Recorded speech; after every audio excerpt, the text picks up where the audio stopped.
প্রিয় ভিউয়ার্স, আসসালামু আলাইকুম। আজকে আমরা ছোট্ট একটা এক্সপেরিমেন্ট নিয়ে আসছি। এটা মূলত হচ্ছে যে উইন্ডো টাইপ এসির সিলেক্টর সুইচ। আর এই এক্সপেরিমেন্টে আমরা দেখাবো যে এই সিলেক্টর সুইচটা কীভাবে কাজ করতেছে। মূলত আমরা জানি এই সিলেক্টর সুইচের সাহায্যে একটা কম্প্রেসরের সঙ্গে আমাদের যে ব্লোয়ার ফ্যান মোটর থাকে এটাকে কন্ট্রোল করা হয়। তো এই ব্লোয়ার ফ্যান মোটরের বাতাসের স্পিড হাই লো মিডিয়াম এটা, তার সঙ্গে কম্প্রেসরেরও স্পিড, কম্প্রেসরটাকে আমরা কি করি এট এ টাইমে হাই লো মিডিয়ামে আমরা চালাই। তো সেক্ষেত্রে আমরা এইখানে যে আমরা তিনটা লাইট দেখাচ্ছি, এই তিনটা লাইট মূলত আমরা এখানে যে ফ্যানের যে স্পিডটা হাই লো মিডিয়াম এটা আমরা তিনটা লাইটের মাধ্যমে দেখাবো। যেমন সবুজ কালারটা আছে এটা মিডিয়াম স্পিড বোঝানো হচ্ছে, এখানে যেটা হলুদ আছে এটা লো স্পিড, এবং লাল যেটা আছে এটা হচ্ছে হাই স্পিড ফ্যানের, এটা আমরা বোঝাচ্ছি। আর এখানে একটা ছোট একটা ফ্যান আমরা দিয়ে রাখছি, আসলে এটা ফ্যান হিসেবে কাজ করবে না, এটা কিন্তু কম্প্রেসর হিসেবে বোঝানোর জন্য আমরা এটা একটা সেট করে রাখছি। তো এই এক্সপেরিমেন্টটা আমরা করে দেখবো আসলে কিভাবে কাজ হয়। আমরা জানি যে যখন সিলেক্টর সুইচটা আমরা চালু করব তখন কিন্তু শুধুমাত্র আমাদের ফ্যান মিডিয়াম মোডে চালু হয়। তো এটাকে যেহেতু ফ্যান দিয়ে আমরা বুঝাইছি, তাহলে আমরা একটু চালু করে দেখি আসলে কাজ হয় কি না। একটু চালু করে দেখাই।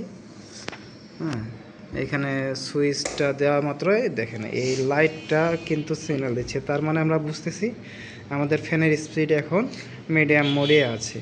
এরপরে আবার যখন দিব তখন কিন্তু এট এ টাইমে আমাদের এটা লো মোডে যাবে, প্লাস হলো যে কম্প্রেসর চালু হবে। তো এটা আমরা দেখাই, একটু চেঞ্জ করো। হ্যাঁ, এখন কিন্তু দেখা যাচ্ছে লো মোডে, এটা কিন্তু লো মোডে সিগন্যাল দিচ্ছে। এদিকে ফ্যান ঘুরতে আসলে ফ্যান না, আমরা এটাকে কম্প্রেসর হিসেবে নির্দেশ করতেছি। তার মানে কি কম্প্রেসর চলতেছে এবং লো মোডে চলতেছে। আবার যদি আমরা একটু চেঞ্জ করে দেখাই, চেঞ্জ করে দেখো, লো থেকে কিন্তু আবারও মিডিয়াম মোডে যাবে, মিডিয়াম প্লাস কম্প্রেসর যাচ্ছে, তা চলতেছে। মিডিয়াম থেকে এরপরে কি হাইয়ে যাবে, তা আবার চেঞ্জ করে দেখাই।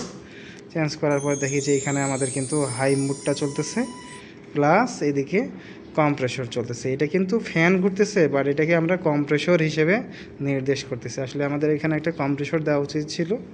যাই হোক, এটা কিন্তু আমাদের সর্বশেষ পর্যায়ে হাই মুডে চলতেছে, এটা বোঝানো হচ্ছে। এরপর যদি আমরা চালাই তাহলে যাবে না, কিন্তু আমাদেরকে এখন ফরওয়ার্ড করছিলাম, এখন রিভার্স করে আবার নিয়ে আসতে হবে। তাহলে সুইচটা আমরা ঘুরে রিভার্সে নিয়ে আসি, তাহলে আমাদের প্রথমে মিডিয়ামে যাবে, রিভার্স করলে মিডিয়াম থেকে আবার লোয়ে যাবে। আবারও রিভার্স করে এই যে লো মোডে আসছে, লো থেকে এবার কিন্তু শুধুমাত্র ফ্যান মোডে চলবে, তার মানে শুধু এই বাতিটা জ্বলবে, অন্য কেউ চলবে না। এই যে শুধুমাত্র এই বাতিটাই চলতেছে, অন্য কেউ চলতেছে না। আজকে ছোট্ট এই এক্সপেরিমেন্ট ছিল। সবাইকে ধন্যবাদ। Please follow my page for more updates and remember to like and share my videos with your friends to support the content. Thank you for your continued support and engagement.